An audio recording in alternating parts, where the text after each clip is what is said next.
আসসালামু আলাইকুম। আজকের ভিডিওতে সবাইকে স্বাগতম। পূর্বে আমরা সরকারি চাকরিজীবীদের জন্য চাকরিকালীন শেষে আর্থিক সুযোগ-সুবিধা নিয়ে আলোচনা করেছি। আজকে আমরা বেসরকারি এমপিওভুক্ত শিক্ষা প্রতিষ্ঠানের শিক্ষক-কর্মচারীদের চাকরিকাল শেষের আর্থিক সুবিধা নিয়ে আলোচনা করব। বেসরকারি শিক্ষা প্রতিষ্ঠানের শিক্ষক ও কর্মচারীরা সাধারণত ২ ধরনের আর্থিক সুবিধা পেয়ে থাকেন। এক হচ্ছে কল্যাণ ভাতা, ২ অবসর ভাতা।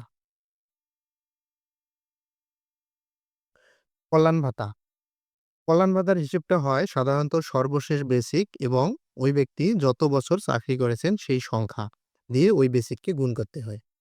এক্ষেত্রে আমরা উদাহরণ হিসেবে যদি ধরি যে একজন ব্যক্তি ৩০ বছর চাকরি করেন এবং তার সর্বশেষ বেসিক যদি ৩০,০০০ টাকা হয়, তাহলে কল্যাণ ভাতা হবে ৩০,০০০, মানে তার সর্বশেষ বেসিক, এটাকে গুণ করতে হবে তার যে চাকরির বছর ৩০ বছর, এটা দিয়ে গুণ করতে হবে। তাহলে আমরা পেলাম ৯,০০,০০০ টাকা। এরপরে আমরা দেখি অবসর ভাতা। অবসর ভাতা এর প্রাপ্যতার জন্য একটি ছক আছে। এই ছকটি অনুসরণ করতে হবে। কোনো এক ব্যক্তি যদি ১০ থেকে ১১ বছর চাকরি করেন, মানে তার চাকরিকাল যদি ১০ বছর বা ১০ বছরের বেশি কিন্তু ১১ বছরের কম হয়, তাহলে তিনি আর্থিক সুবিধা পাবেন ১০ মাসের মূল বেসিকের সমান। ১১ থেকে ১২ বছরের মধ্যে হলে পাবেন ১৩ মাসের মূল বেসিকের সমান। ১২ থেকে ১৩ বছরের মধ্যে হলে পাবেন ১৬ মাসের মূল বেসিকের সমান। ১৩ থেকে ১৪ হলে পাবেন ১৯ মাসের মূল বেসিকের সমান। ১৪ থেকে ১৫ বছর হলে ২২ মাসের। ১৫ থেকে ১৬ বছর হলে ২৫ মাসের। ১৬ থেকে ১৭ বছর হলে ২৯ মাসের। ১৭ থেকে ১৮ বছর হলে ৩৩ মাসের। ১৮ থেকে ১৯ বছরের মধ্যে হলে ৩৭ মাসের। ১৯ থেকে ২০ বছরের মধ্যে হলে ৪২ মাসের। ২০ থেকে ২১ বছর হলে ৪৭ মাসের। ২১ থেকে ২২ বছরের মধ্যে হলে ৫২ মাসের।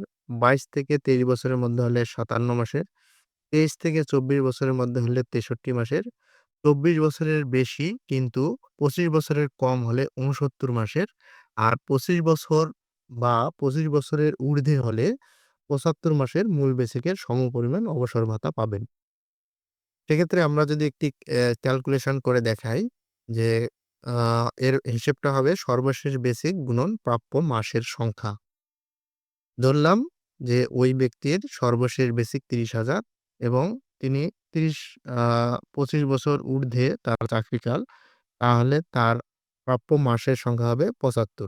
তাহলে সর্বশেষ বেসিক ৩০,০০০ গুণন ৭৫, ২২,২৫,০০০। এটি হচ্ছে তার অবসর ভাতা। তাহলে তার আ মোট ভাতার পরিমাণ হবে কল্যাণ ভাতা যোগ অবসর ভাতা। তার কল্যাণ ভাতা আমরা পেয়েছি ৯,০০,০০০ আর অবসর ভাতা পেলাম ২২,৫০,০০০। তাহলে মোট ভাতার পরিমাণ দাঁড়ায় ৩১,৫০,০০০।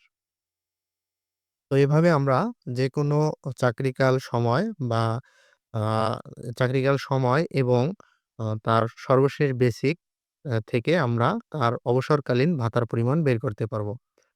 কারো যদি কোনো জানার থাকে তাহলে কমেন্টে জানান। আমি অ্যান্সার দেওয়ার চেষ্টা করব। ধন্যবাদ।